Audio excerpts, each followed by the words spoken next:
Bien, buenas noches, bienvenidos otra vez a Hablemos de Historia Bicentenario. En esta ocasión tenemos la presencia del doctor Hugo Pereira Plasencia, doctor en Historia en la Facultad de Ciencias Sociales, en la especialidad de Historia por la Universidad de San Marcos, y es cónsul general en el Ecuador, ¿no? Y tiene diferentes publicaciones vinculadas a los temas de la independencia y temas también vinculados a la historia de la ¿no? internacional, a la historia internacional, a la diplomacia.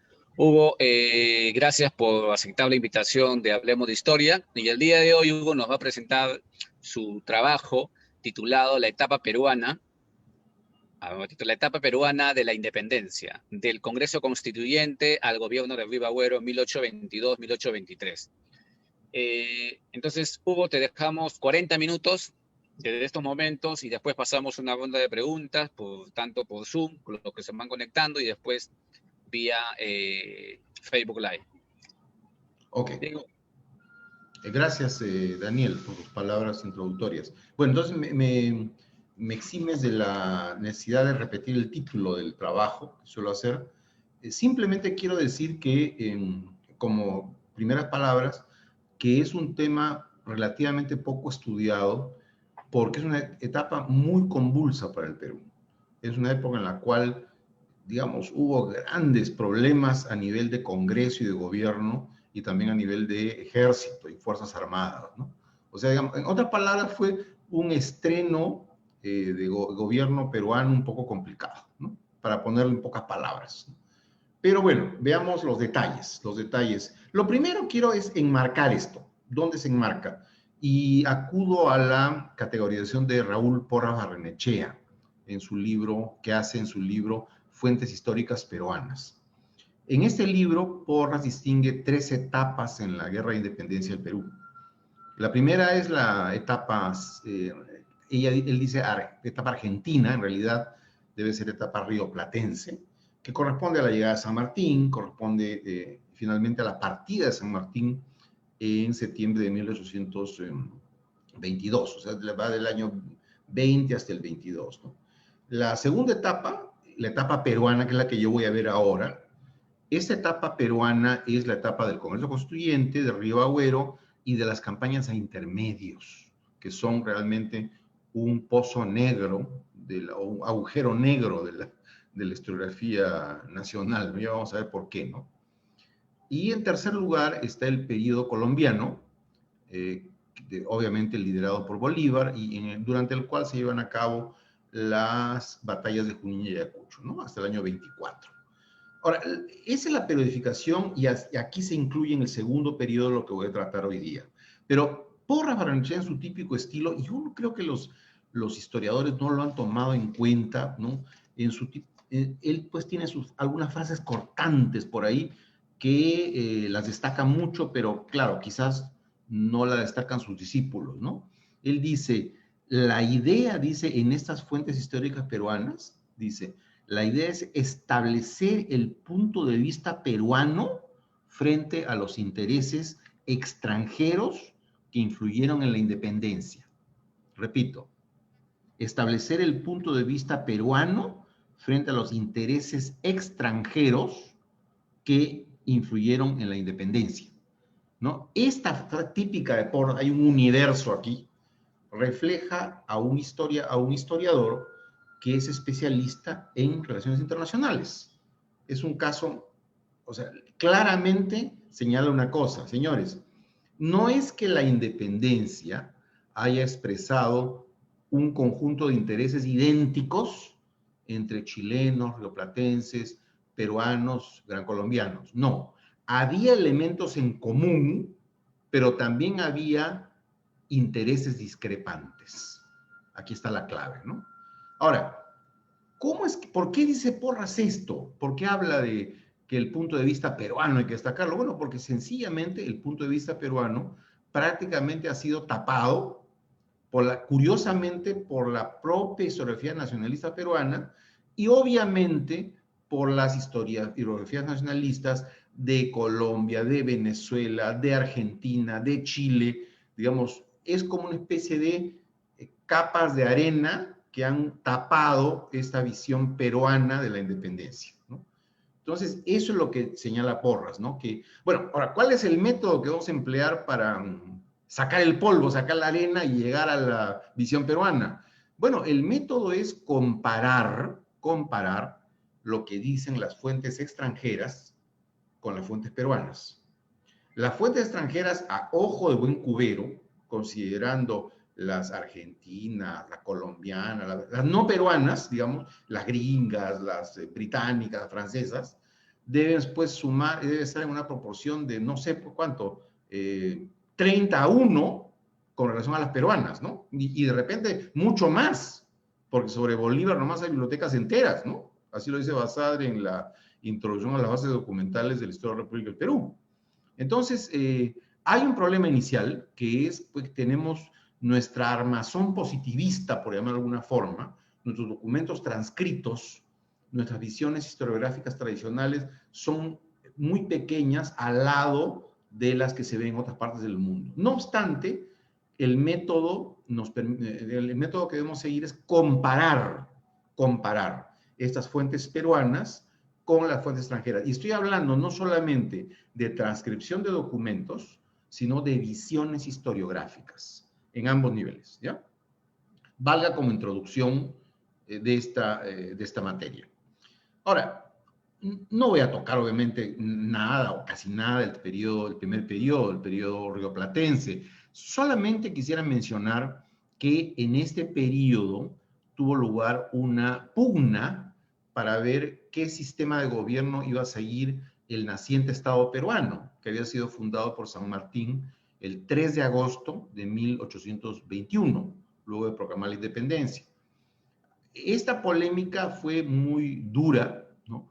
San Martín y sobre todo Monteagudo, su operador político, organizaron una sociedad patriótica, una especie de club intelectual peruano de la élite para discutir este tema, entre dos temas más también que había, pero concentrémonos en el tema de la forma de gobierno. Monteagudo se eligió como presidente de la sociedad, por cierto, y esta sociedad un poco inducida por Monteagudo va a terminar en un resultado paradójico, porque va a significar lo contrario de lo que quería Monteagudo, es decir, se va a formar un bando republicano muy cohesionado, o por lo menos al comienzo muy cohesionado, que es el que va a preparar la formación del Congreso Constituyente que va a regir los destinos del Perú desde septiembre de 1822. Ese es lo primero que hay que destacar, ¿no? Que es el triunfo de los republicanos. No voy a entrar al detalle del levantamiento del 25 de julio, de los españoles expulsados, eso lo hemos visto en otras partes, en fin, podemos discutirlo en otro lado. Ahora simplemente quiero concentrarme en el Congreso Constituyente, que es el tema de mi ponencia, ¿no? Ahora, el Congreso comienza pues con el pie izquierdo, la verdad, es dicho eso con transparencia, ¿no? Comienza con el pie izquierdo por una razón muy peruana, ¿no? Los miembros del Congreso son fanáticos liberales, o sea, son fanáticos, esa es la palabra realmente, de las ideas de la Ilustración francesa, de las ideas de la Revolución Francesa, de las ideas de la Revolución de Estados Unidos. O sea, en un patrón que se ha repetido en la historia peruana, la ideología que llega de fuera, originada en otras realidades, es trasplantada sin filtración en nuestra realidad. Esto ha ocurrido con el neoliberalismo, ha ocurrido con el dependentismo, ha ocurrido con el fascismo, ha ocurrido, en fin, con el radicalismo, ha ocurrido con muchas corrientes ideológicas que han llegado de fuera, ¿no? Y repito, un rasgo del Perú, que es un tema que meteré en un libro entero, es por qué los peruanos no filtramos estas ideologías y las adaptamos a la realidad del Perú. Bueno, el Congreso comenzó con el pie izquierdo porque, como había dicho, la idea era en un comienzo fijar de una vez un gobierno republicano, ¿no es cierto? Con un gobierno republicano, muy bien, pero ojo, el odio a la monarquía no era solamente por una cuestión intelectual. Eso se repite mucho en la literatura histórica, ¿no? La concepción de la monarquía como una aberración, una cuestión trasnochada, ¿no? No es solamente por eso, en este caso, también hubo elementos de contexto entre la constitución del Congreso Constituyente el año 22 y la reacción absolutista de Fernando VII en 1814, pues mediaron 8 años apenas. Eso no es nada. O sea, en otras palabras, los constituyentes estaban traumatizados, muchos de ellos, por ese retiro de las libertades que habían sido conseguidas en la Constitución de Cádiz por Fernando VII cuando regresó de su cautiverio en Francia. Entonces, más de uno fue perseguido, en fin. Por eso, pues, aborrecían de la monarquía, ¿no? No solamente por una cuestión intelectual, sino también por su propia vida personal, ¿no? Los rencores de la vida personal. Mariano José de Arce, por ejemplo, tuvo que huir en 1815, en Arequipa. Lo persiguieron, ¿no? Por ejemplo. Entonces, en base a esta, digamos, esta fiebre de ideología, es que se elige la república, muy bien, pero también se dice, se separan los poderes, como querían los intelectuales franceses, ¿no? Poder ejecutivo, poder legislativo, poder judicial, y se dice que esto lo hacen en diciembre del año 22, en un pronunciamiento de bases, ¿no? Donde perfilan lo que va a ser la constitución futura, señalan que el poder legislativo es inmune, inviolable, ¿no? O sea, concentra el poder. El poder judicial es vitalicio y el poder ejecutivo lo pusieron en manos de una junta gubernativa formada por 3 personas. En este caso, José de la Mar, un cuencano, después un señor Alvarado, Felipe Antonio Alvarado, salteño, y en tercer lugar, por fin un peruano, el conde Vista Florida, ¿no?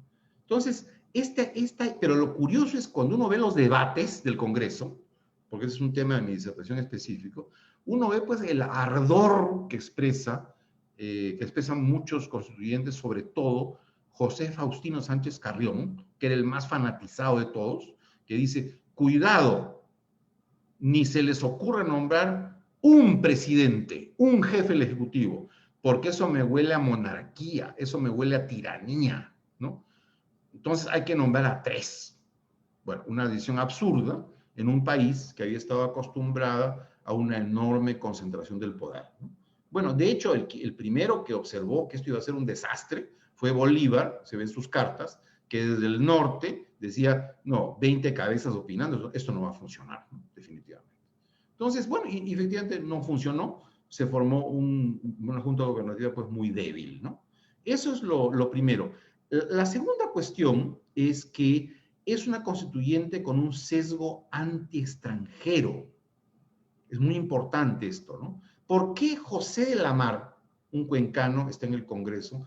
¿Por qué José Joaquín de Olmedo, un guayaquileño, está en el Congreso? Bueno, porque los dos habían huido de su tierra de origen, el antiguo virreinato de Nueva Granada, ahora Gran Colombia, habían huido cuando Napoleón peruano, o sea, Bolívar, se apoderó de Guayaquil. Ellos no aceptaron eso. Viajaron al Perú y obviamente en el Congreso constituyeron un bando anticolombiano.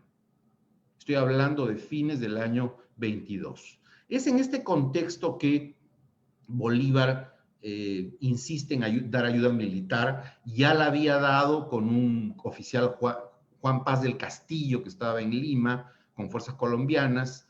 Quería más. El Congreso le responde de manera muy, no sé, pues, sin darle importancia a Bolívar, no queremos sus hombres, no queremos 4,000 hombres, le vamos a comprar 4,000 fusiles, ¿no?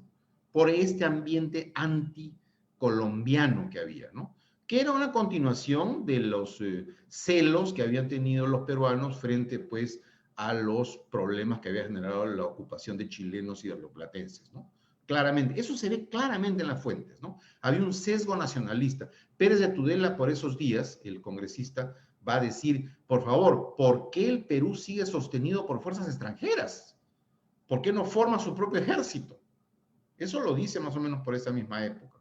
Entonces, hay este elemento anti-extranjero. De hecho, Paz del Castillo este oficial colombiano que está sirviendo en el Perú con tropas va a pelearse con el Congreso. ¿Por qué? Porque le da a exigir que haya reemplazos. Es decir, si se moría un gran colombiano del ejército, de sus fuerzas auxiliares, tenía que ser reemplazado por un peruano. Bueno, en realidad eso es un eufemismo, porque era aprisionar a un peruano para meterlo en un cuartel colombiano, ¿no? Y además, con la idea de que cuando esas fuerzas se retiraran del Perú, el peruano iba a irse con esas fuerzas. Eso es lo que era el principio de los reemplazos, y en ese momento el Congreso peruano no lo aceptó. Hubo pues peleas nacionalistas enormes y Paz del Castillo terminó pidiendo su pasaporte y recursos para regresar a la Gran Colombia. Bueno, pues en este contexto de virulencia nacionalista peruana, ¿no es cierto? Justificado o no, pero simplemente constata un hecho, ¿no? En el mes de octubre, el gobierno del Perú, esta junta gubernativa y el Congreso, dirigido por Luna Pizarro esencialmente, deciden mandar al sur una expedición para combatir a los realistas, ¿no? En una primera campaña de puertos intermedios. O sea, se suponía que al atacar pues Iquique, Arica, Hilo y penetrar por ahí iban a atacar un flanco débil de los realistas, ¿no? Ese era el esquema. Este esquema lo ideó San Martín. Incluso él designó ya antes de partir a su paisano, Rudecindo Alvarado, para liderar esta expedición, ¿no? Entonces, el Congreso pues, y la Junta Gubernativa manda en octubre esta expedición hacia el sur, ¿no es cierto? Una expedición muy poco cohesionada, integrada por peruanos, chilenos y argentinos. Las fuentes primeras lo dicen, se paraban peleando por todo. O sea, el sesgo nacionalista era enorme, enorme, ¿no? No había ninguna cohesión entre ellos. Además, Rudecindo Alvarado no era un buen militar. Él llegó a Iquique, después se pasó a Arica, estuvo semanas en Arica, y cuando decidió moverse, los realistas estaban organizados en torno al eminente general Jerónimo Valdés, uno de los grandes militares del bando realista peruano, ¿no? Y lo derrotaron a las fuerzas estas fuerzas trinacionales patriotas en las batallas de Torata y Moquegua en enero de 1823, ¿no? Fue un desastre completo. El pobre Alvarado tuvo que huir a la costa, salir, regresar con lo que quedaban de sus fuerzas que llegaban en Arapo, pues al Callao, ¿no es cierto? Entre el 3 y el 5 de febrero se difunde en Lima la noticia de esta catástrofe. Esta catástrofe que va a terminar teniendo dos grandes repercusiones. Eso lo voy a detallar un poco después. La primera repercusión es que los congresistas y la opinión pública peruana comienzan a decir, bueno, un momentito, esto de la expedición intermedia no había sido tan fácil como pensamos, y los realistas no estaban tan débiles como pensamos. Entonces, lo que hay que hacer es llamar a bolívares colombianos. Por lo menos un sector de la opinión pública del Congreso pensaron así, o comenzaron a pensar así. Y la otra consecuencia fue el debilitamiento de la Junta de Gobierno nombrada por el Congreso, ¿no? Un debilitamiento muy grande que se expresó en la voluntad del ejército peruano de imponer a una persona, o sea, hacer un golpe de Estado, mejor dicho, ¿no? Esto ocurrió en febrero del año 23. Las fuerzas que estaban acantonadas en Lima, dirigidas por un oficial español, patriota, Álvarez de Arenales. Al final Álvarez decidió no intervenir en esto, no quería meterse en política, y las fuerzas fueron, digamos, tomadas por un general paceño, Andrés de Santa Cruz, ¿no? Que para todo efecto práctico era peruano en ese momento, ¿no? Pero había nacido en el Alto Perú, en La Paz. Este señor es el que va a usar a las fuerzas del ejército peruano para presionar al Congreso de la manera más vil, ¿no? y desfachatada, para imponer a Ribagüero como presidente del Perú.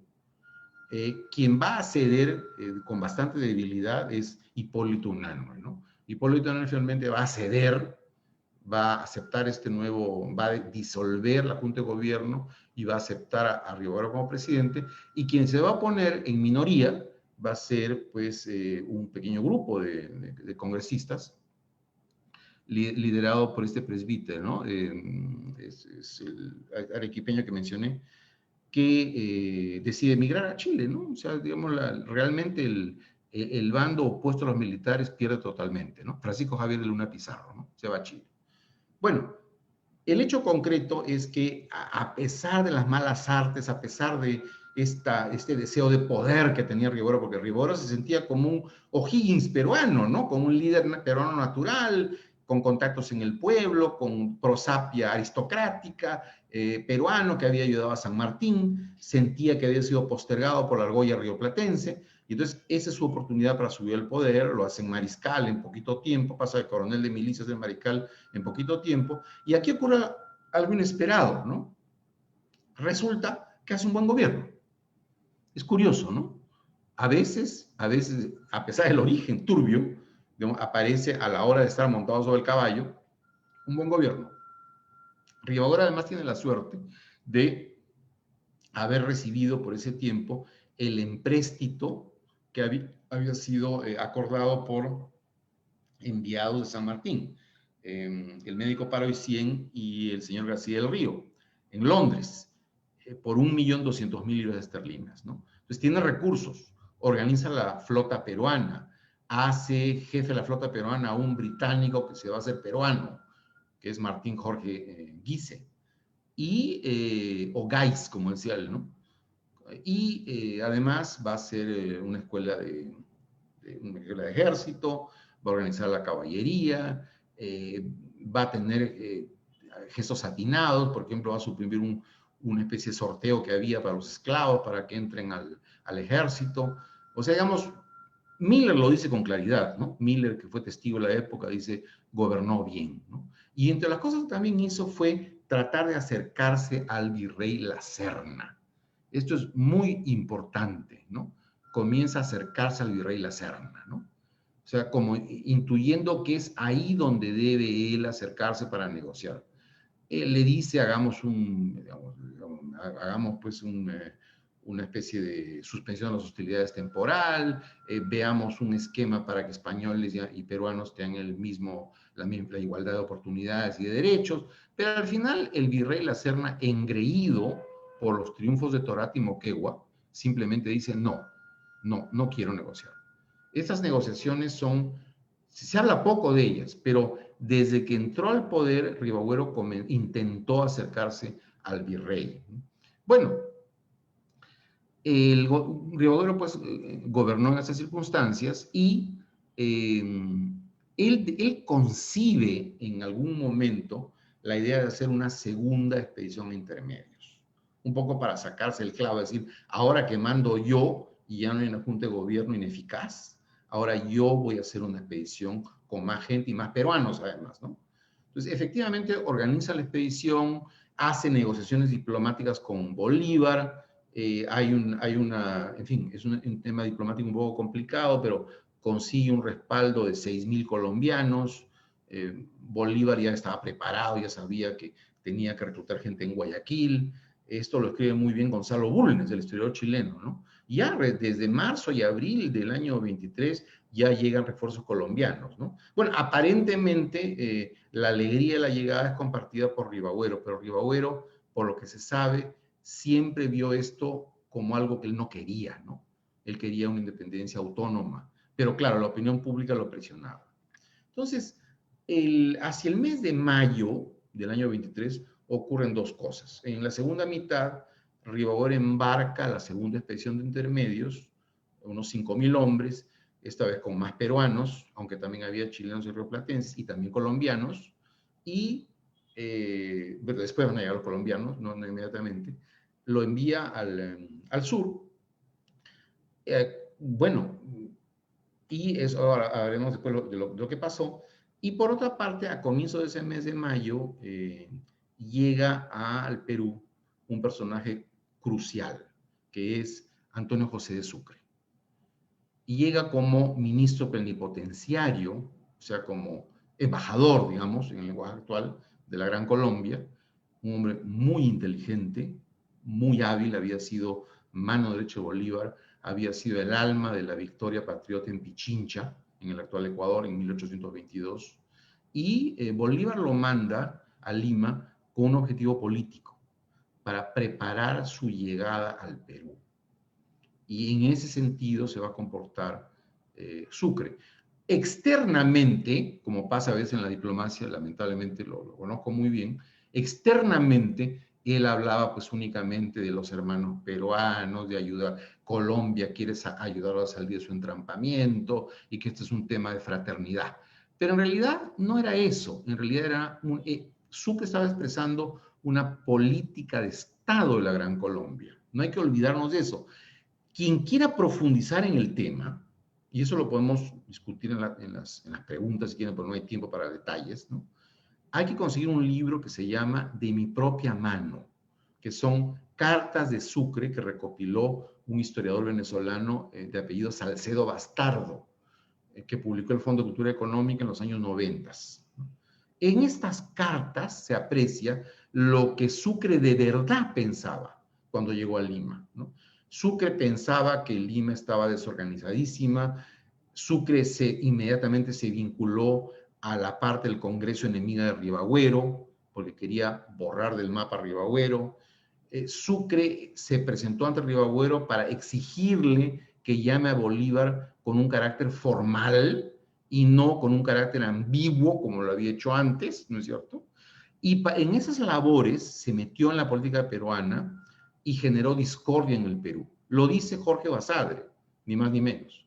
Quien lo ayudó a Sucre en esta tarea fue un oficial gran colombiano que vivía en Lima en ese momento, que era muy hábil con la prensa, sobre todo con el correo mercantil, que se apellidaba Eres. Dice Gonzalo Bulnes que Eres, Gonzalo Bulnes, historiador chileno antiperuano, ojo, para que vean que no es ninguna afirmación descabellada. Gonzalo Bulnes dice que Eres y Sucre eran los ojos de Bolívar en Lima y se fijaban en cada detalle del gobierno Ribagüero para desprestigiarlo. O sea, evidentemente había un afán de desestabilización, sin duda, ¿no? En cuyo proceso contaban estos colombianos con el apoyo de los numerosos enemigos de Ribagüero, ¿no? Entonces, eso ocurre en el mes de mayo, fructifican las gestiones de Sucre y hay una parte de sus cartas interesantísima en la que dice, estos peruanos no saben para lo que yo estoy acá, dice.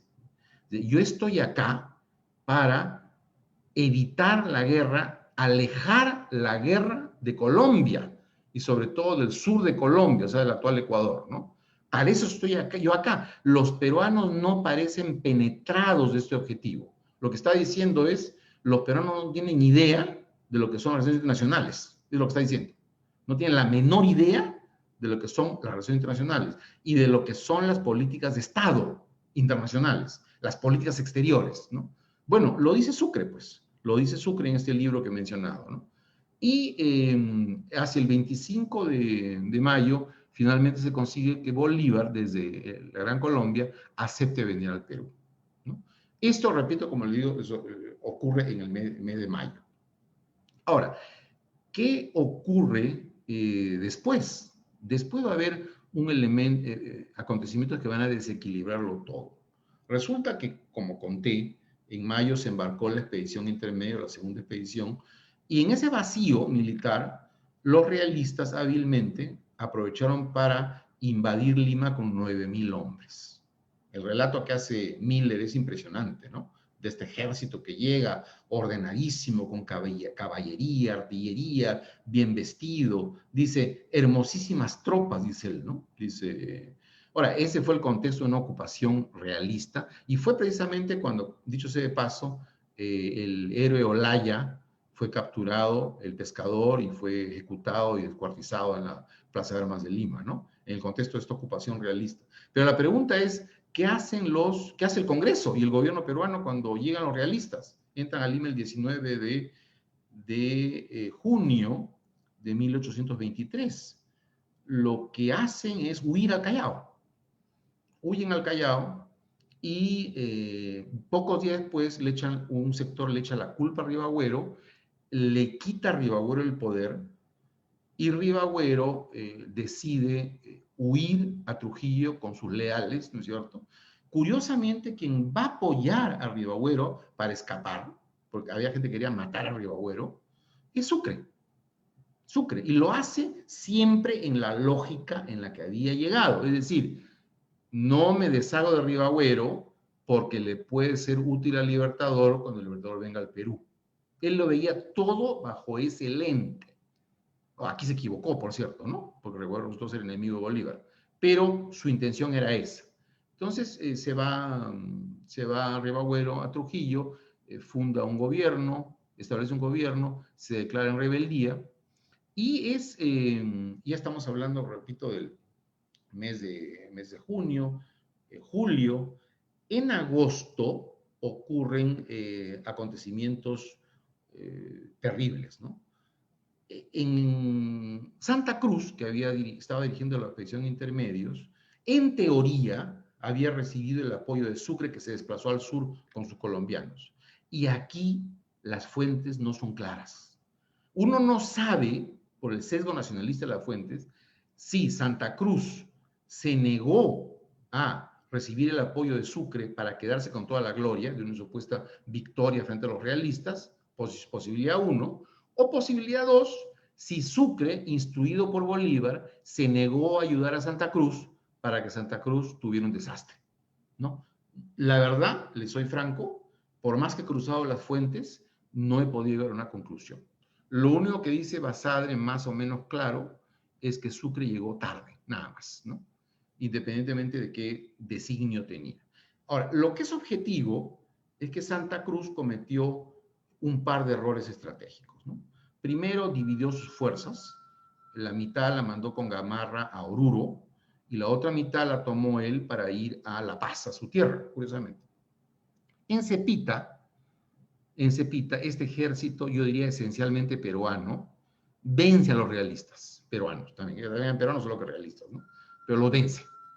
Pero curiosamente, como le ha pasado a muchos militares, no sabe explotar la victoria y da tiempo para que los realistas se reagrupen. Santa Cruz va a terminar huyendo despavorido con lo poco de las fuerzas que le quedaban hacia la costa, tan despavorido que los realistas peruanos y el virrey y los generales españoles van a llamar a esta la campaña del talón. Es claramente una burla, ¿no? Dice García Camba, el historiador militar español que vivía que servía en las fuerzas realistas en ese tiempo, que de los 5.000 hombres de Santa Cruz, 4.000 se pasaron al bando realista. 4.000 con sus armas. O sea, un desastre completo, absoluto. Obviamente Santa Cruz escapó, ¿no? Ya lo tenemos escapando hacia fines de agosto, comienzos de septiembre, hacia el Perú, con lo poco que le quedaba a sus fuerzas. No quiero dejar de mencionar que en el mes de septiembre, algunos oficiales del Ejército Patriota derrotado se reunieron en Arica. Ahí estaba Luis José de Orbegoso, muy jovencito, y también el marino peruano-británico Guise, y escribieron una carta a San Martín, diciéndole, por favor, Libertador, regrese usted al Perú para encabezar la guerra, en vista del desastre de Santa Cruz, ¿no? La respuesta de San Martín fue más que elocuente. Dijo, obedezcan al Congreso, expulsen hasta el último español, y luego de eso, si quieren, matémonos entre americanos, si eso es lo que nos tiene deparado el destino. Eso está citado en la historia del Perú independiente de Pasolán y también en Basadre. Cruel, pero es así lo que respondió San Martín. Y además muy profético, ¿no? Porque efectivamente, todo el mundo, después de la independencia, pues se mataron los rioplatenses, los chilenos, los peruanos, los colombianos, en fin. La verdad que un rasgo de San Martín era su carácter profético, ¿no?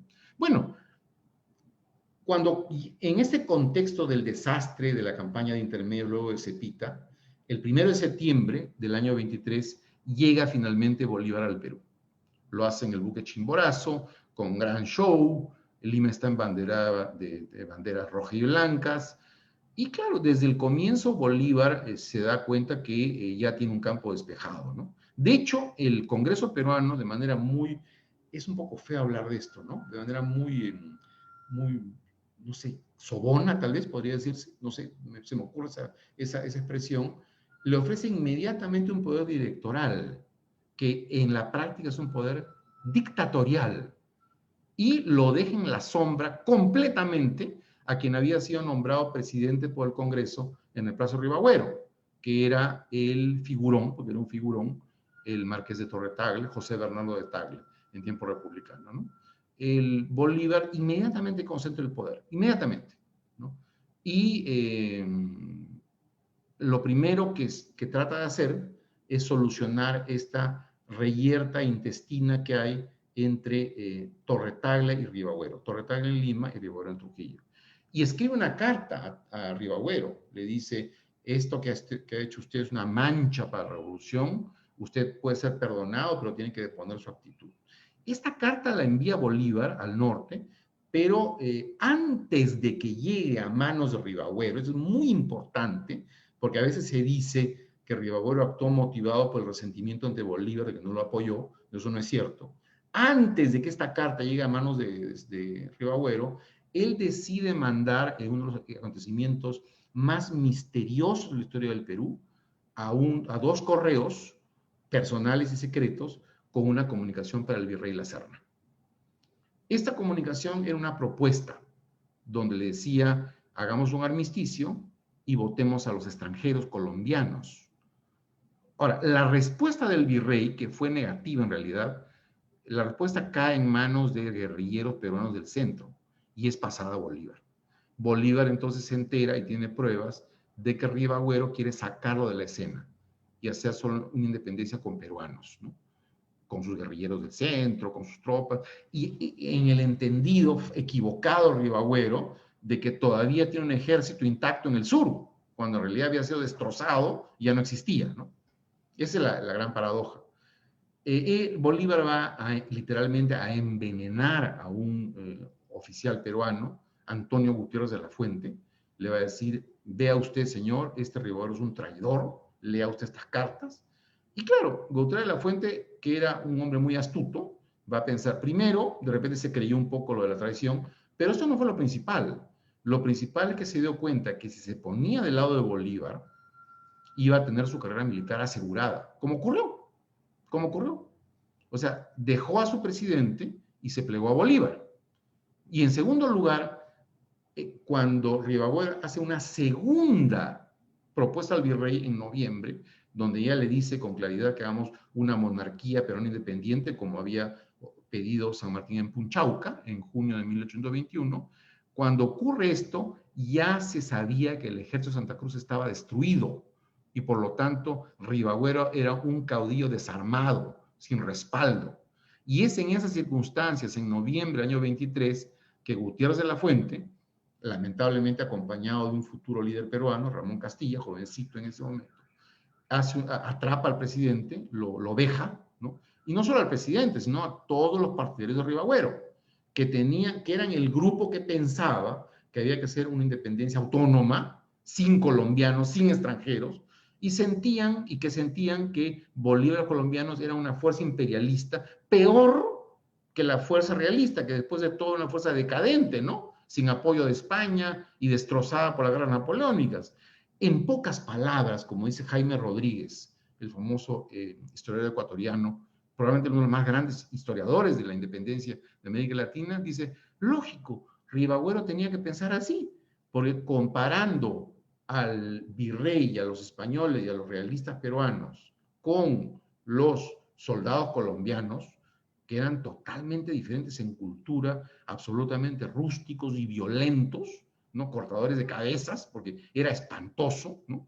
Entonces, entre ellos dos, bueno, mejor me inclino por el virrey porque se parece más a nosotros. Eso, como le digo, lo dice Jaime Rodríguez y en otro contexto, referido a San Martín, lo dice Timotiana cuando habla del protectorado.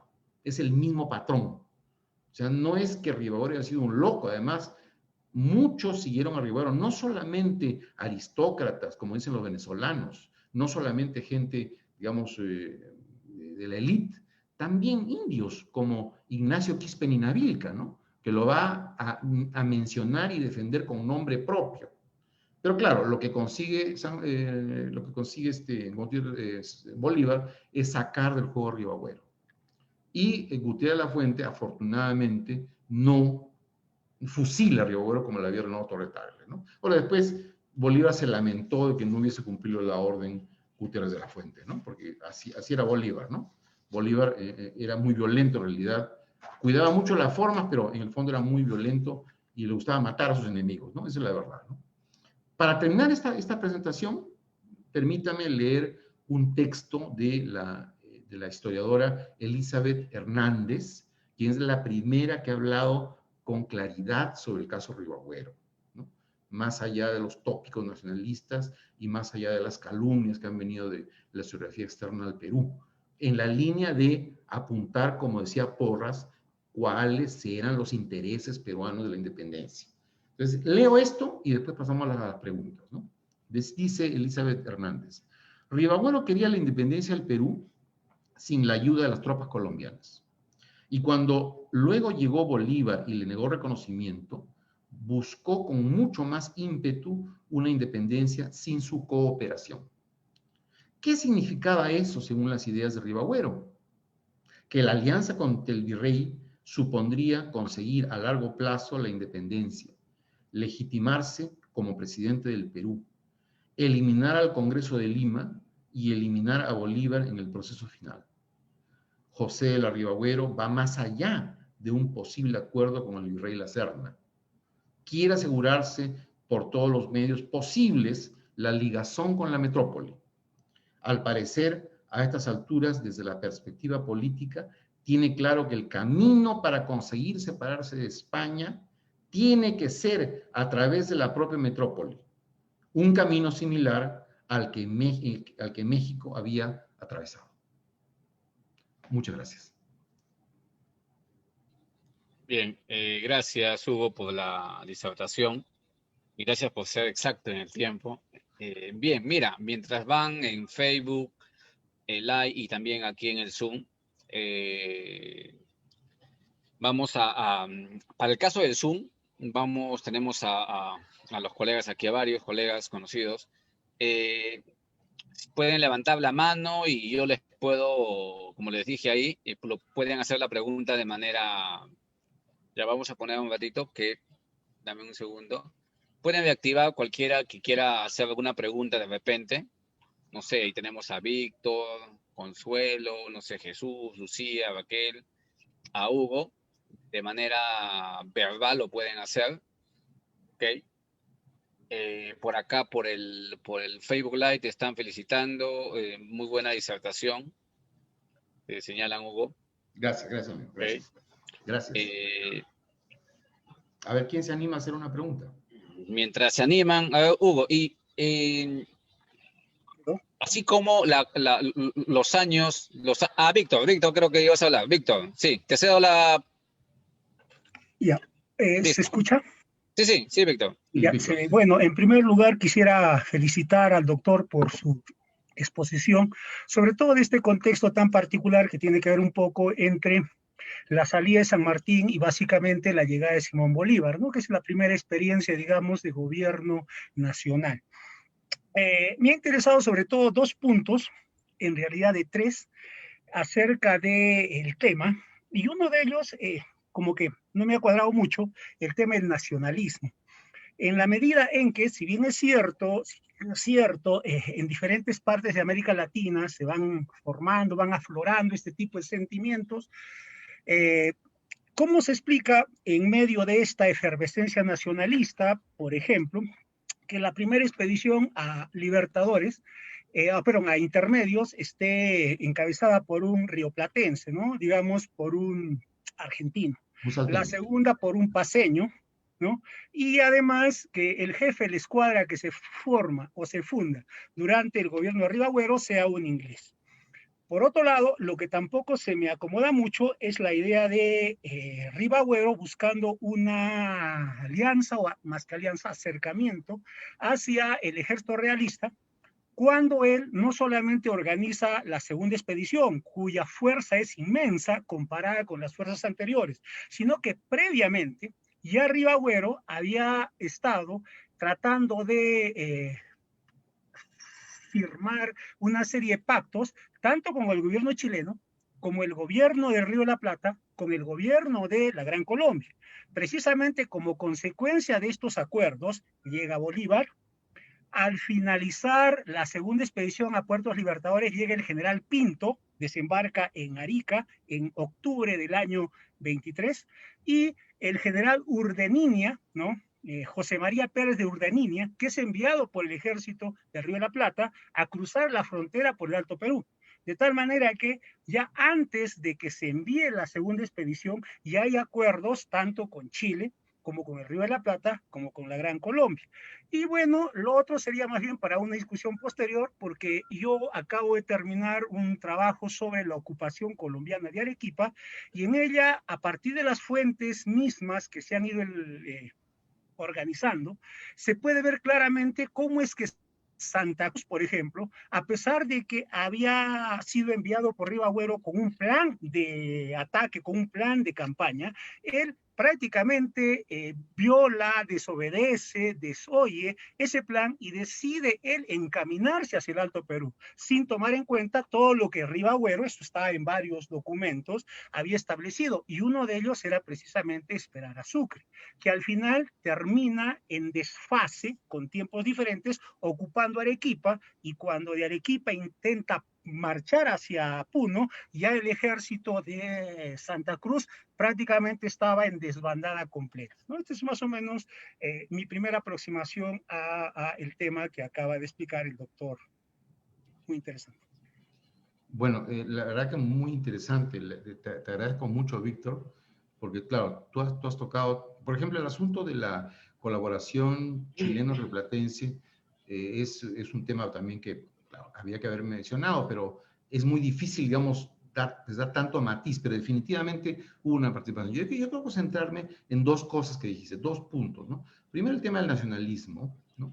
Y después un tema mío, personal, porque me han encargado una investigación sobre esto, que es, ¿cuál puede haber sido la intención de Ribagüero para organizar la segunda expedición intermedios? Esos son los dos temas brevísimamente quería tocar. Primero, nosotros, en mi formación, por lo menos en la universidad, en la católica sobre todo, se me formó en una visión, digamos, se descuidó mucho el aspecto nacional patriótico, muchísimo, ¿no? O sea, yo estudié en una facultad donde ese elemento prácticamente no existía. No existiera una ideología que obstaculizaba la comprensión de los problemas reales, que eran la oposición de clases y los temas económicos. Ese es el esquema que yo recibí. Yo aprendí en mi carrera diplomática que no es así, pues, que no es así realmente. El rol hay otros aspectos y el rol nacional es absolutamente crucial, absolutamente crucial. A mí me daba risa, por ejemplo, cuando se me decía en la universidad que mira cómo Vietnam ha superado la visión nacional y es solidario con todos. Lo primero que hace en la revolución vietnamita triunfante es enfrentarse a Camboya y enfrentarse a la China. O sea, eran más nacionalistas que los capitalistas. O sea, realmente, realmente son conceptos que no sirven para nada. O sea, el elemento nacional, aunque sea mítico, aunque sea endeble, inducido por un Estado o inducido por gente del pueblo, como sea, es un elemento real, real. Creo que este famoso Anderson lo llega a decir, ¿no? El teórico del nacionalismo. Entonces, aterrizando a la independencia, definitivamente nacionalismo en el Perú, como lo hay, digamos, ahora en Suiza, pues ni soñar, pues. No, pero si ahora, hoy mismo, hoy, en 2021, yo no me atrevería a decir que tenemos un nacionalismo como el suizo. Debemos estar a un 50% de eso, ¿no? No es que no haya tampoco, ¿no? ¿Ya? Pero por otra parte, no hay que olvidar que ese elemento existe. Las formaciones nacionales, entre comillas, se formaron por los Borbones cuando fragmentaron el espacio, el territorio y el reinato en el siglo XVIII. Acostumbraron a las poblaciones a manejarse administrativamente con determinadas capitales. Son las capitales o las ciertas ciudades en torno a las cuales se gestan las nacionalidades, no las audiencias, sino ciertas ciudades. En el caso de Chile, por ejemplo, Santiago. En el caso de Colombia, Bogotá. En el caso de Caracas, de Venezuela, Caracas, ¿no? O sea, son ciertas ciudades, y en el caso de Lima, obviamente, es el Perú es Lima, ¿no? Que lo hace a duras penas, pero al final Lima va a prevalecer, ¿no? Pero a lo que voy yo es que el elemento nacional definitivamente sí existe, no a un nivel como suizo, digamos, sin duda, ¿no? Pero sí existía, lo dicen claramente las fuentes, ¿no? ¿Por qué razón? Porque se sienten diferentes entre sí, es algo que no se destaca con las fuentes. Dice un historiador venezolano, no me acuerdo su apellido, un biógrafo de Bolívar, por cierto, ¿no? Dice, los soldados venezolanos que llegaron al Perú eran tan rústicos que cobraban con camotes. Cobraban con camotes. O sea, y además eran absolutamente violentos. O sea, los niveles de violencia de un poblador de lo que en esa época era lo que sería después Colombia, Venezuela, eran mucho más grandes que los de la zona andina. Lo dicen repetidamente las fuentes. Había rasgos nacionales, o si no, los chilenos pobres que llegaban al Perú y a Lima, y claro, venían pues de una zona pues casi rural. Chile no era lo que es ahora. O sea, eso era otra cosa, era pues el canchón del imperio, pues esa es la verdad. Y el Río de la Plata por ahí, ¿eh? Y el Río de la Plata por ahí. O sea, la parte sofisticada era el Alto Perú, era el Bajo Perú y lo que es el Ecuador. Esa es la verdad. Entonces, había ciertos rasgos diferenciados y que se expresaban a veces en pugnas nacionalistas, ¿no? Como te digo, yo creo que no hay que ser ni radical en el sentido de que había una nacionalidad perfecta, que todos eran como suizos, ni tampoco que no había.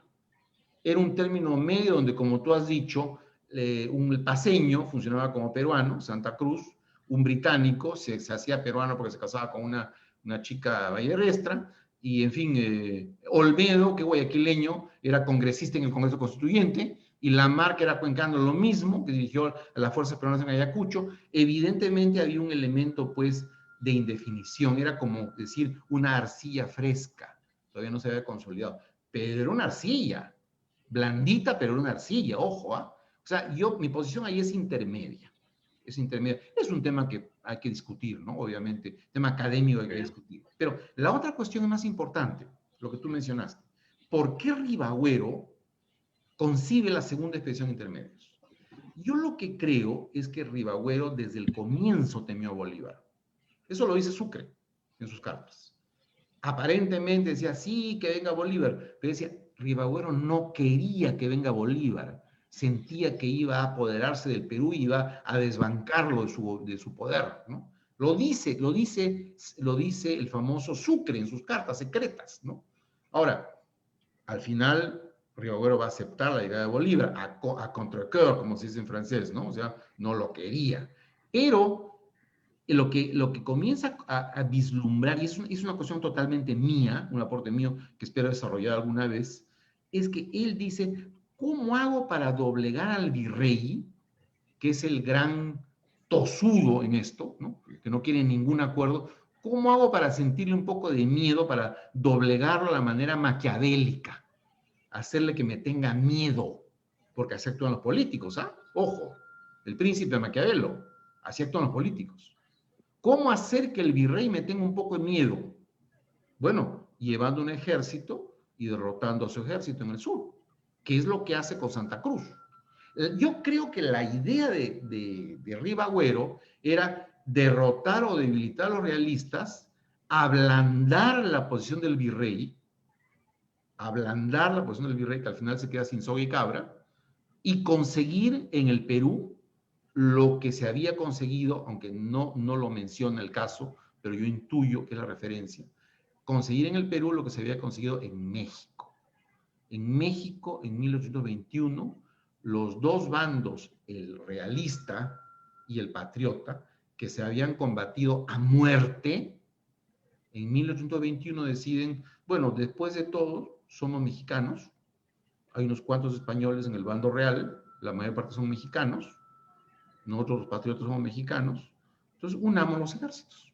Y en septiembre de 1821 ingresó a la Ciudad de México el que va a ser después emperador Iturbide, con el ejército trigarante, el ejército unido, un super ejército, por supuesto, ¿no? Claro, entonces, así consiguió México su independencia. El problema de México fue otro, que tenía al norte a los Estados Unidos, ¿no? Y es otro tema, ¿no? Es otro tema diferente. Pero en cuanto a la independencia en sí, el método mexicano es el que se buscó implantar por lo menos 2 veces en el Perú, en Punchauca y con Ribagüero. Y el gran culpable de que hayamos caído en el poder de Bolívar es el virrey La Serna. No San Martín, no Ribagüero. La Serna se sintió demasiado respaldado por los realistas peruanos de Arequipa, de Puno, de Cusco. O sea, definitivamente lo dice Natalia Sobredilla, también con mucha valentía, ¿no? Porque hay que una vez le dan tomates, ¿no? Pero la verdad es que el ejército real tenía un apoyo enorme en esas zonas, enorme, al punto de que cuando gana la batalla de Ayacucho, Sucre y Bolívar, pocos años después hay un sector de campesinos del actual Ayacucho que se rebelan contra la República Peruana. O sea, ellos rebelan, o sea, y levantan la bandera de España. Ya, es extremo, ¿no? Eso lo ha estudiado Cecilia Méndez. Entonces, como digo, la situación es más complicada. Yo creo que aquí el gran culpable de esta situación, de esta dominación bolivariana que existió, que significó, entre otras cosas, la creación de Bolivia, que significó, entre otras cosas, casi perder la selva amazónica, que significó perder Guayaquil, que significó un montón para el Perú. Eso pudo haberse evitado si el virrey aceptaba una fórmula a la mexicana, contando con el apoyo, ¿no?, del rey de España, como no contó eso en México, ¿no? No importaba que el rey de España o los liberales o los absolutistas hubieran pensado tal o cual cosa. Lo que importaba era comprender lo que estaba pasando en el Perú. Y esa situación la explotó muy bien Simón Bolívar, ¿no? Es un poco crudo lo que he dicho, pero creo que por ahí van las cosas. Hugo, bien, Sí. ahora vamos al Facebook, porque hay varias preguntas en el Facebook. Te preguntan acá, más o menos has comentado tú, pero te lo recalco. Te voy a lanzar 2 preguntas y después 2 preguntas más que tenemos, ¿ya? Y con eso vamos a cerrar. ¿Cuál fue el objetivo político o geopolítico que buscaba Bolívar al llegar al Perú? ¿O qué intereses buscaba, si es que lo tenía? Y la otra pregunta está vinculada a ¿cuál fue el rol de los indígenas y afroperuanos en medio de estos avances y retrocesos, ¿no?, por la toma del poder de los peruanos? Vamos con esas 2 preguntas. Brevemente, para poder, digamos, ocupar el mayor número de temas posibles, ¿no? La primera pregunta era sobre el imperialismo gran colombiano. Okay, si uno estudia, porque eso no hacemos los peruanos, si uno estudia la historia de otros países, que es imprescindible para comprender las cosas, ¿no?, uno ve que el proyecto de Bolívar era el proyecto de convertir a lo que él llamó Colombia, o sea, lo que ahora es Ecuador, lo que ahora es Colombia, lo que ahora es Venezuela, lo que es Panamá, convertir en un país bioceánico, ¿no?, lleno de recursos naturales, y que se hubiese convertido en el poder alternativo al Perú. En 1820, digamos, o 1818 o 1815, el centro, el corazón de Sudamérica era lo que se llama el Bajo Perú, el actual Perú, y la capital era la capital limeña, ¿no? La percepción de venezolanos, rioplatenses, chilenos, era que era un centro godo, era un centro reaccionario, era un centro que imponía las reglas comerciales, era un centro. Tanto es así que la famosa patria vieja de Chile, de los Carrera y de O'Higgins, que terminó en 1814, consideraba como su enemigo a Lima, no a España, sino a Lima, ¿no? Lima y el Perú era el monstruo que había que controlar. Entonces, Bolívar crea la Gran Colombia como un contrapeso a ese monstruo. Cuando Bolívar llega al Perú, y antes habla siempre de la libertad, como hacía Napoleón, ¿no?, de la fraternidad y de todo ese asunto, ¿no? Pero en realidad lo que quería era montar un proyecto imperialista. O sea, que el centro fuera la Gran Colombia, que tuviera satélites dominados hacia el sur. O sea, el Perú, incluso Chile, Río de la Plata, ellos también sintieron mucho temor por Bolívar, ¿no? Entonces, ese es el contexto en el cual se funda Bolivia, por ejemplo. ¿Por qué se funda Bolivia? Bolivia no se funda por el amor que le tuvo Bolívar a los bolivianos. No, así no funcionan las reglas de la política internacional. Por favor, así no funcionan. No funcionan por bondad, por temas morales. Funcionan por temas de interés nacional. Y el interés de este imperio que estaba generando Bolívar, la Gran Colombia, era debilitar al Perú, evitar que el Bajo y el Alto Perú fueran un solo país. Mire, esto lo he conversado con Javier Pérez de Cuéllar, que es ya murió con el embajador. Yo lo tengo hasta filmado en una entrevista que le hice. O sea, es obvio que San Martín, que Bolívar quiso debilitar al Perú, no tanto amar a los bolivianos, sino debilitar al Perú, evitar que la riqueza minera del Alto Perú cayera en manos del Bajo Perú. Ese era su norte, quitarle al Perú la selva amazónica. Él decía que la frontera tenía que ser el Amazonas. Por favor, entonces esto hay que tenerlo muy claro, ¿no? O sea, el Perú cayó víctima de un imperialismo, pero para suerte del Perú, yo digo a veces, pues de repente Santa Rosa de Lima nos ayuda, ¿no? Para suerte del Perú, resulta que la Gran Colombia está ya por dentro, en 1826.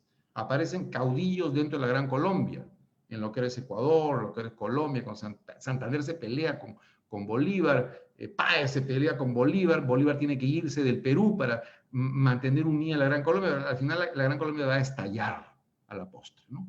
Y la verdad es que eso nos salvó, porque si se hubiera mantenido la cohesión de la Gran Colombia y Bolívar no hubiera tenido tuberculosis, hubiera vivido 15 años más o 20 años más, bueno, el Perú serían por lo menos dos Perúes ahora, dos Perúes.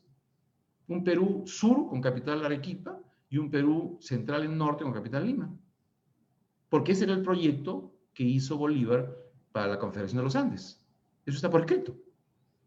¿Ya? O sea que, digamos, nos libramos de un imperialismo muy vivo, muy real.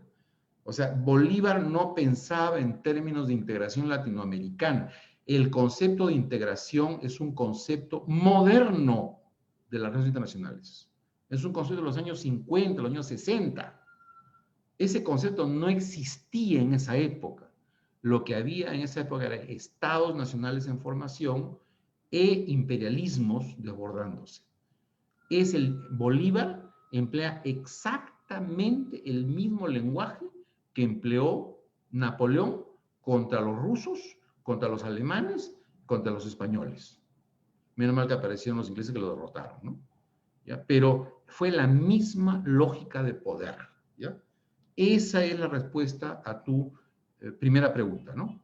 La segunda pregunta, ¿puedes repetírmela, Daniel? Sí, la segunda pregunta era, ¿cuál fue el rol de los indígenas y afroperuanos en medio de estos avances y retrocesos, ¿no? Por la Muy toma del importante. poder de los peruanos. Fue muy importante, ¿no?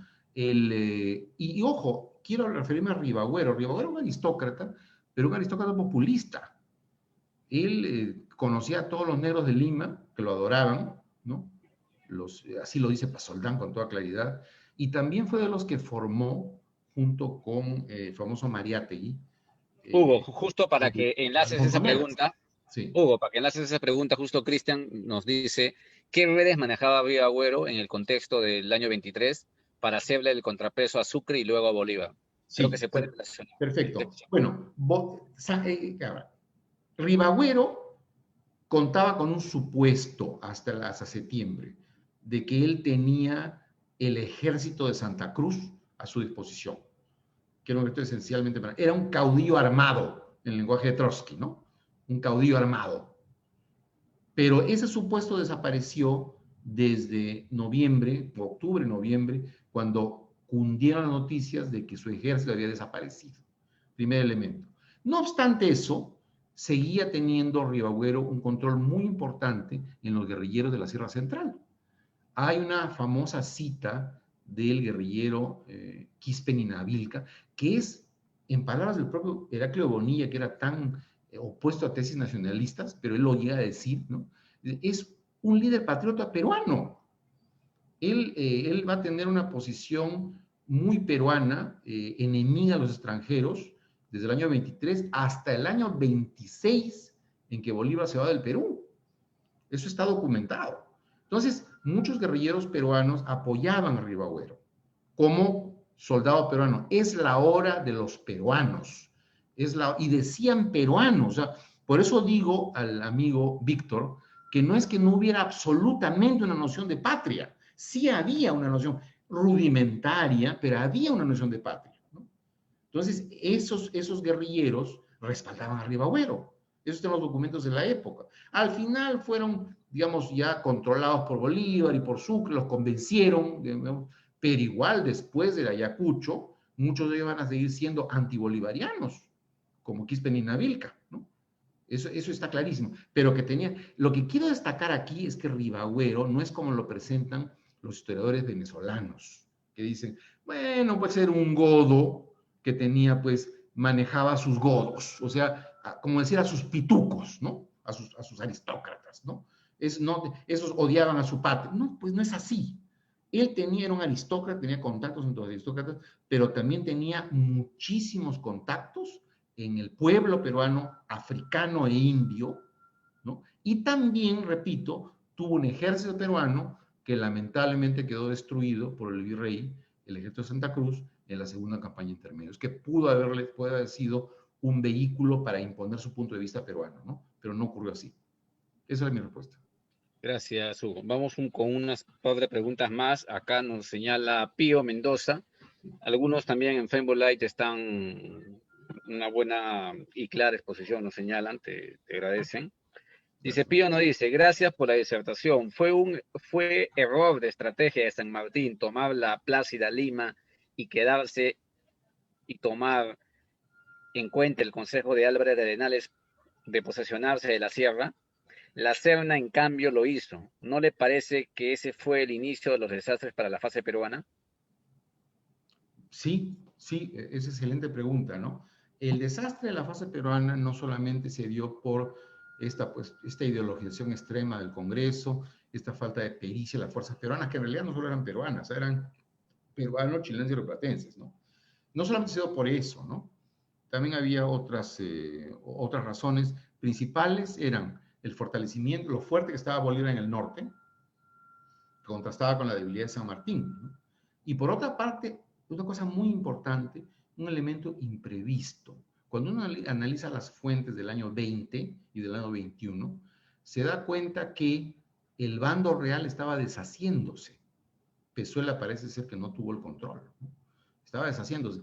Y muchos peruanos se pasaron al bando patriota no por amor a la patria, sino porque sentían que el bando fuerte era el de Guaura y de los patriotas.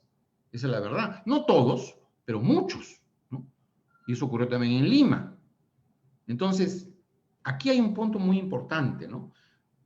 Nadie previó que iba a haber un cambio de virrey, que la Serna iba a tomar el poder y que iba a fortalecer completamente al bando real. Inteligentemente ocupó lo que era valioso en el Perú en ese tiempo, que era el interior, las minas, ¿no? La producción agrícola. Ahora, la pregunta es, ¿qué hubiera pasado si San Martín avanza hacia el interior? Yo creo que San Martín no tenía las fuerzas militares suficientes para hacer una campaña de este tipo e ir a perseguir al virrey hasta el Cusco. Yo creo que mi impresión, aunque hay que estudiarlo, es que él no se sentía con una fuerza capaz, militar, digo, de hacer esta operación que después va a ser Bolívar.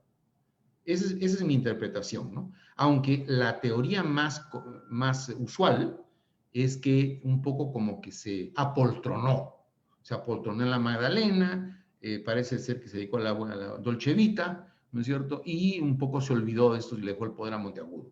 Pero esas son dos teorías, ¿no? Yo creo que es más porque él calculó como militar y dijo, no, entrar a la sierra y destrozar a los realistas dentro de la sierra muy difícil.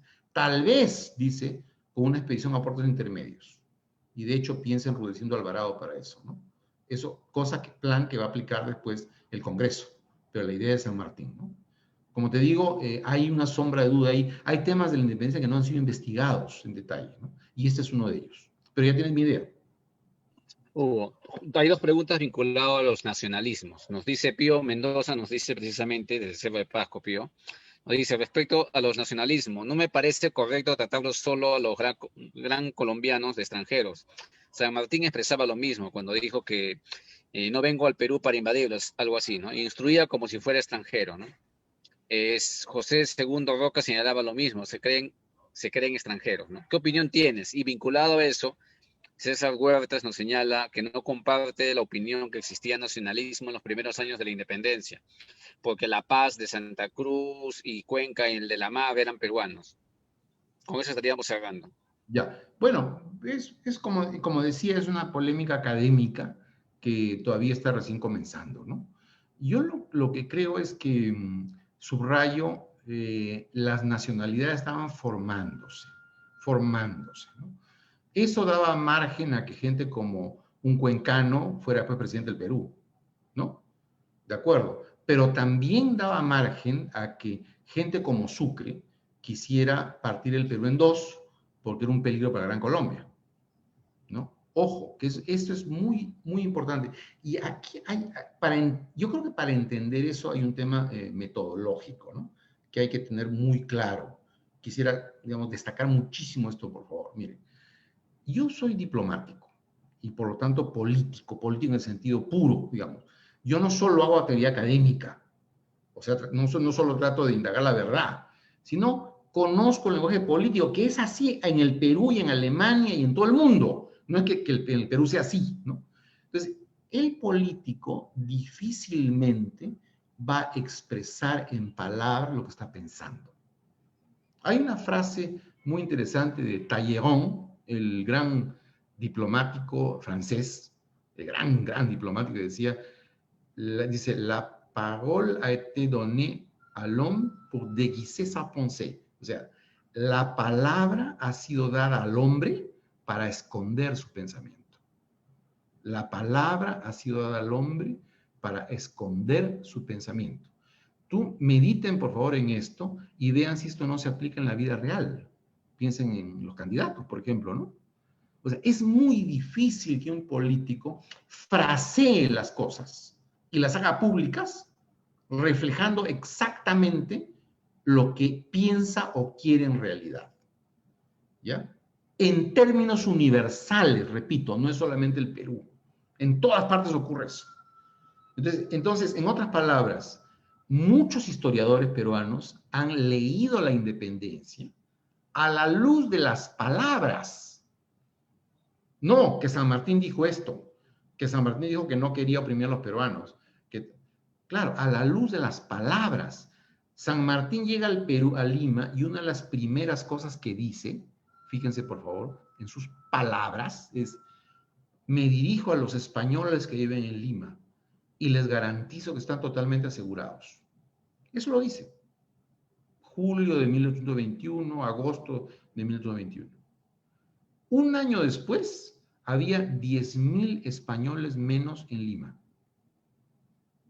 10,000 españoles menos en Lima. O sea, había hecho todo lo contrario de lo que dijo. O sea, en otras palabras, para historiar la independencia y cualquier proceso político, y este es un tema metodológico, no solamente hay que buscar lo que dicen los protagonistas políticos, sino lo que hacen. No solo lo que dicen, sino lo que hacen. Y muchas veces hacen sin decir una palabra y sin dar ningún indicio de lo que realmente están proyectando fuera. ¿Ya? Entonces, si nosotros leemos así la independencia, aparece otra pintura, aparece otra cosa. Bolívar llegó al Perú en septiembre del año 23 y deslumbró a los peruanos. Las chicas se tiraban a su... Claro, era un tipo carismático, vivazo, como diría yo, ¿no? Digamos, para emplear un término peruano, muy hábil, ¿no? Él se metió al bolsillo de la opinión pública, pero a la vez controló desde el comienzo al Congreso, como ratoncitos. Primer elemento.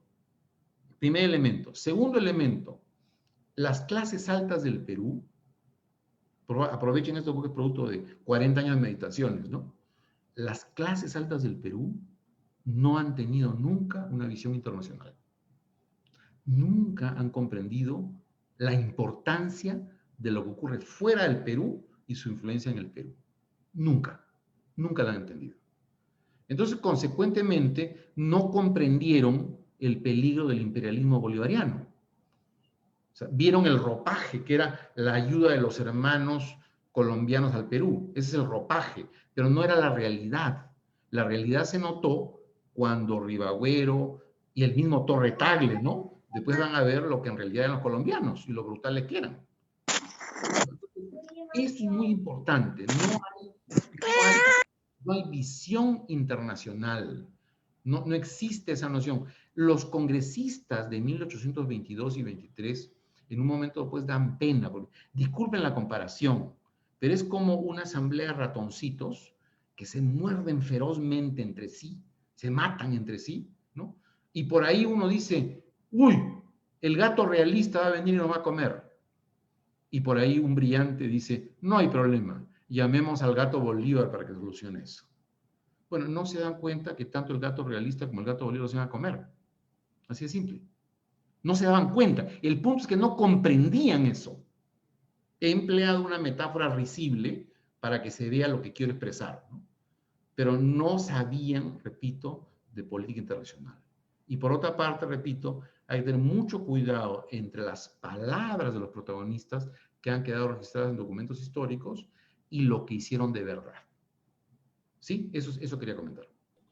Ya, Hugo, no sé, si acá tengo una última pregunta que ha llegado por el Facebook de Juan Urbano, antes de leerlo, si alguien de acá del Zoom quisiera hacer o activar su micrófono, lo puede hacer ahora mientras te voy leyendo, ¿ya? Juan Urbano nos dice, ¿cómo es posible pensar que la Serna hubiese aceptado algún tipo de pacto con Ribagüero si la Serna y sus jefes que depusieron a Pezuela no tenían arraigo en el Perú? Si la misión con que llegaron estos de la península de luchar contra la insurgencia. La Serna no fue un virrey para administrar, gobernar o decidir por el Perú. Entendió que su tarea era la guerra. Eso es lo que nos ha puesto Juan Urbano. Antes de pasar a tu último comentario sobre esa pregunta, ¿alguien de aquí quisiera intervenir? O si no, ya estamos cerrando. Creo que cerramos con la pregunta de Juan Urbano. Claro, sí, bueno. La Serna es un personaje que merece una biografía, ¿no? Y hay mucha documentación en España, por cierto, ¿no? Para hacerlo, ¿no? La Serna fue el gran obtuso de la independencia. La Serna no fue un hombre torpe, o sea, él revitalizó el bando realista. Realmente lo revitalizó, lo dice Bulnes. O sea, los realistas comenzaron a tener un enorme poder y prestigio en la sierra. Obviamente también había atrocidades como la ejecución de María Parado de Bellido, ¿de acuerdo? Así como había en el bando patriota, ojo, los colombianos abusaron de más de un peruano, ¿no? O sea, pero lo que pasa es que la historiografía nacionalista ha puesto unos reflectores gigantescos sobre María Parado de Bellido, porque por cada María Parado de Bellido había pues 100 mujeres que eran realistas. Esa es la verdad. Lo que pasa es que no queremos reconocerlo. Natalia Sobrevilla lo ha dicho con claridad, es imposible que el ejército realista hubiese durado tanto sin el apoyo de las élites y del pueblo del sur. Esa es la realidad. Ya sé que duele, pues, Juan, ¿no? Ya sé que duele, pero es la realidad. Por esa razón, en la batalla de Ayacucho, el 95-90% de las fuerzas del bando real eran nacidas en el Perú, no en la península. En el bando real había hasta un general realista, cosa que no había en el bando patriota. El bando patriota era un bando dominado por líderes militares colombianos, comenzando por Sucre, y donde el jefe de la fuerza peruana era un cuencano, nacido fuera del Virreinato del Perú, Lamar. Esa es la verdad. En realidad es la primera batalla entre Colombia y el Perú. Solo que los peruanos no tenían bandera peruana, sino bandera española. Esa es la realidad. Y la prueba es que lo primero que va a ocurrir después de terminar la independencia, a poquito tiempo, cuando se llaman los colombianos, es la guerra entre el Perú y la Gran Colombia. Es una continuidad. La segunda batalla se da en el Portete de Tarqui. Como digo, menos mal que la Gran Colombia desapareció, ¿no? Que estalló porque era un peligro para el Perú. Pero ese es el enfoque que hay que darle. Entonces, la Serna fue el gran obtuso. Si la Serna hubiera tenido una visión más amplia y hubiese entendido realmente que había que hacer el paso de unir los dos ejércitos, como ocurrió en México ocurrió así, ¿no es cierto? Si se hubiera, digamos, revelado al rey de España, cosa que era perfectamente posible y ha podido explicarlo después, porque en Punchauca además no lo habría tenido que explicar al rey de España, habría tenido que explicar al régimen liberal, ¿no? No habría sido tampoco tan malo, ¿no? Pero la solución era esa. Con un ejército peruano patriota y realista patriota unidos, podíamos tener el régimen que hubiésemos querido y hubiésemos conservado todos los territorios que perdimos. Y nuestra élite comercial no habría sido expulsada y no habríamos quedado endeudados con Gran Bretaña, con Colombia, con Chile, y no habríamos pasado a ser una potencia menor en decadencia, ¿no? Como claramente ocurrió a raíz de la independencia.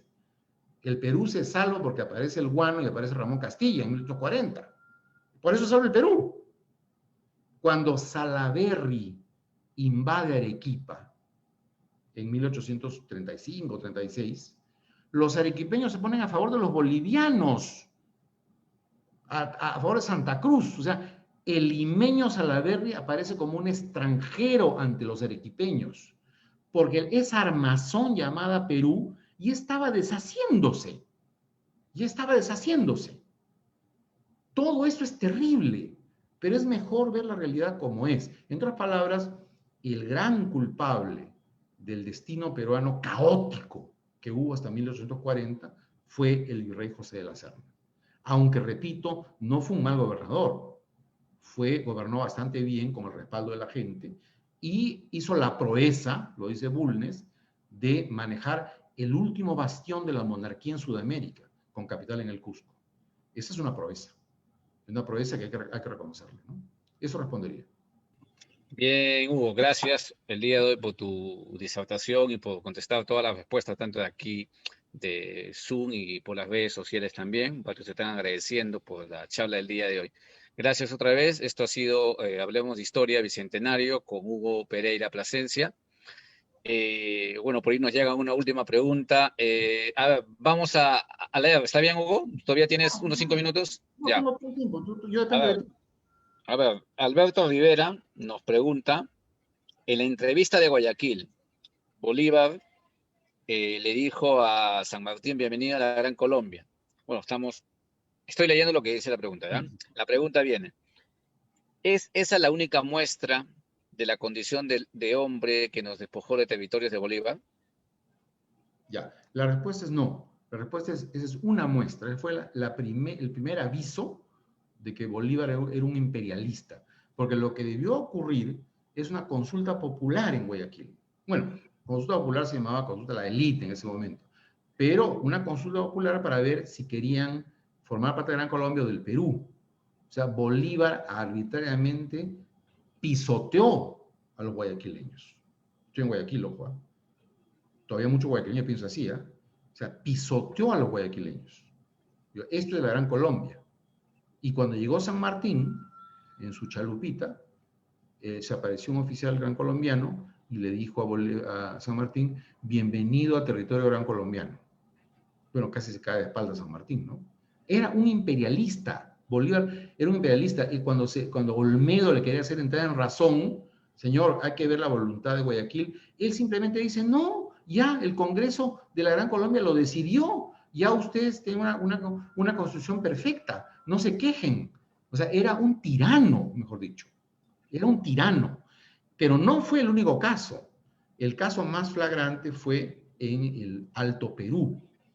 En el Alto Perú, sin duda, había un enorme sector que quería no ser parte del Bajo Perú, ser una república independiente, tanto de Lima como de Buenos Aires. De eso no cabe la menor duda, pero ese no es el punto. los procesos internacionales no ocurren necesariamente por la voluntad del pueblo. Los polacos tuvieron la voluntad de ser libres durante siglos, y mira cómo lo dominaron los rusos y los alemanes. No basta la voluntad de un pueblo por su patria, no basta. En este caso, quien decidió la formación de Bolivia fueron las bayonetas de Sucre y de Bolívar. Porque, repito, entendieron que no había que fortalecer al Perú, sino quitarle el Alto Perú. Y en segundo lugar, luego de eso, intentaron dividir al Perú en dos, como dije, ¿no? Vean ustedes el texto de la carta de mayo de 1826 que Bolívar dirige a Gutiérrez de la Fuente, al famoso personaje ese impresentable que mencioné, donde Bolívar le explica que el Perú tiene que ser partido en dos. En dos. Cuando Bolívar negocia, manda pues a un diplomático peruano, quiteño en realidad, para negociar el tratado con Bolivia, lo primero que dicen los bolivianos es: queremos Tacna y Arica, queremos Tarapacá, el sur del Perú es nuestro. Es de frente, de frente. Tacna y Arica para Bolivia. Y eso es intriga de Bolívar. Entonces, si nos queremos poner una venda en los ojos, pongámosla, pues, ¿no? Pero si ustedes ven las fuentes primarias a la luz de lo que se dice y lo que se hace, las cosas aparecen de otra forma. Esa sería mi respuesta. Ya, Hugo, para terminar, ¿te acuerdas que nos conocimos en Buenos Aires, ¿no? Hace muchos años. Así es. Y tú estuviste por allá, pues también, ¿no? Como diplomático. Y ahora Sí. estás en el norte. ¿Y cómo has notado tú esa percepción que tienen en el lado sur y en el lado norte de estas figuras, ¿no? De Bolívar, San Martín, los propios argentinos o los propios gran colombianos en esa época, ¿no? Bueno, tanto en el Ecuador como en Colombia, Venezuela no conozco, Okay. hay un bando pro Bolívar y un bando anti Bolívar. Claramente, ¿no?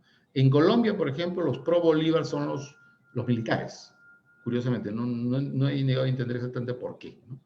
Y los anti Bolívar son los defensores del prócer colombiano Santander, que fue el primer presidente real, pues, de Colombia, ¿no? El que terminó siendo enemigo de Bolívar y casi es fusilado por Bolívar, ¿no? En Colombia hay el bando bolivariano y el bando antibolivariano. Lo mismo en el Ecuador, ¿no? En el Ecuador también, yo me atrevería a decir que en Quito son un poco más pro Bolívar, ¿no? Y en Guayaquil son menos pro Bolívar, ¿no? Por esa cuestión de la usurpación que hizo Bolívar de la autonomía guayaquileña, ¿no? Yo me atrevería a decir que aquí también hay dos percepciones sobre Bolívar, ¿no? Encontradas. Bueno, Bolívar fue pues polémico, lo es ahora y lo fue en esos años. De hecho, la Gran Colombia estalló por dentro, ¿no? Estalló por dentro. Eso fue una bendición para el Perú, repito, porque si se formaba el monstruo bioceánico en el norte, el Perú habría quedado por lo menos sin su selva, por lo menos, si no partido en dos. Habría sido un poder muchísimo mayor que el peruano. El Perú quedó en astillas luego de la independencia.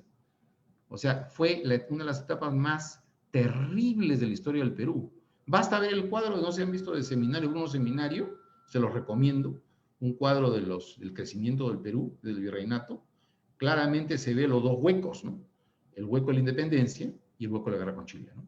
Claramente. Ahí no hay palabras, ahí no hay floreo, como se dice, ¿no? Son simplemente los hechos, ¿no? Eso respondería, ¿no? Ok, Hugo. Más bien, gracias ahora sí por la disertación.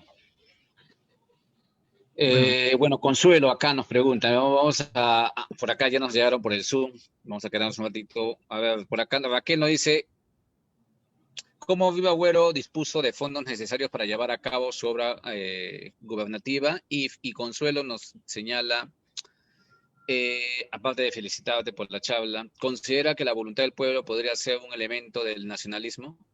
Ya, bueno, muy importante. San Martín, cuando era protector del Perú, mandó a su médico, un inglés, Paroicien se apellidaba, junto con García del Río, que fue su primer canciller, lo mandó a Europa para conseguir un rey para el Perú y también para negociar un empréstito, ¿no? Esta gestión de San Martín recién fructificó en la etapa peruana del Congreso y la plata llegó efectivamente en tiempo de Ribagüero.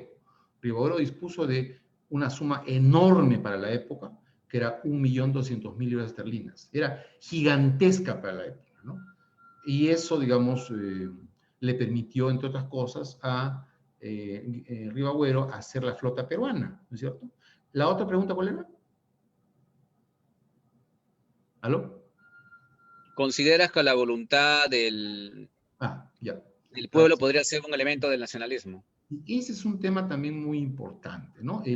La historiografía tradicional deprimió el rol del pueblo, ¿no? Si uno ve a muchos historiadores del siglo pasado, del comienzo de este siglo, ponían al pueblo pues como una entidad pues que no tenía influencia. Eso no es cierto, eso no es cierto.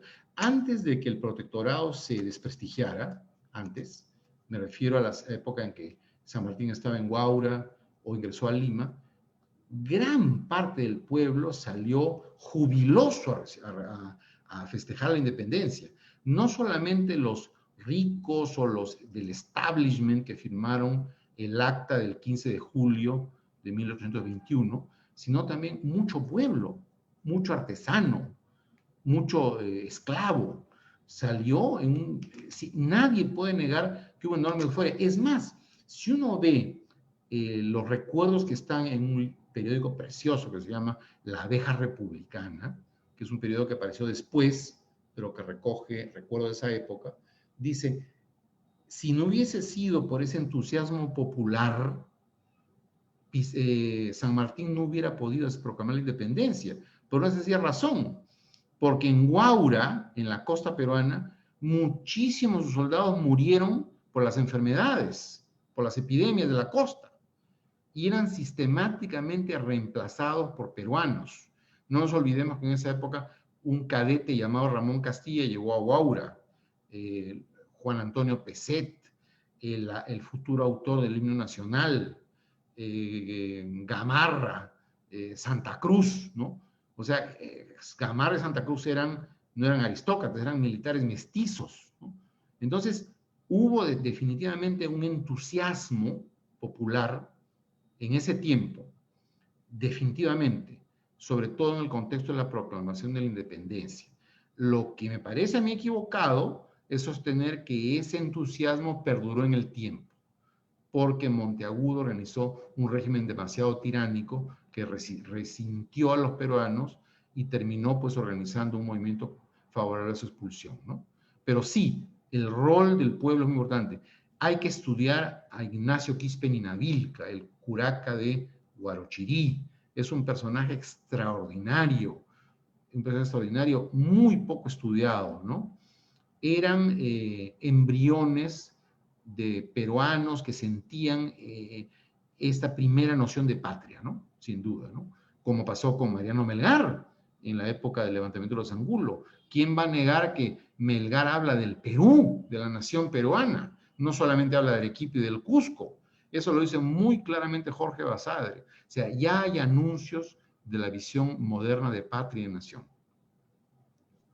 Ok, Hugo, ahora sí, gracias por estar acá. Simplemente recordarles también que el próximo viernes vamos a tener precisamente la participación de la mujer en la independencia de Colombia. Ya estaremos informando sobre eso. Bien, Hugo, gracias y esperamos contar contigo seguramente en una próxima oportunidad, en una mesa ya de debate. Y gracias por tu tiempo. Bueno, amigo, a ti las gracias y a todos los amigos que han asistido, muchas gracias de mi parte. ¿Ah? Ok, Un abrazo. nos vemos. Un abrazo Cuídense. Hasta para ti. luego. Nos vemos con todos.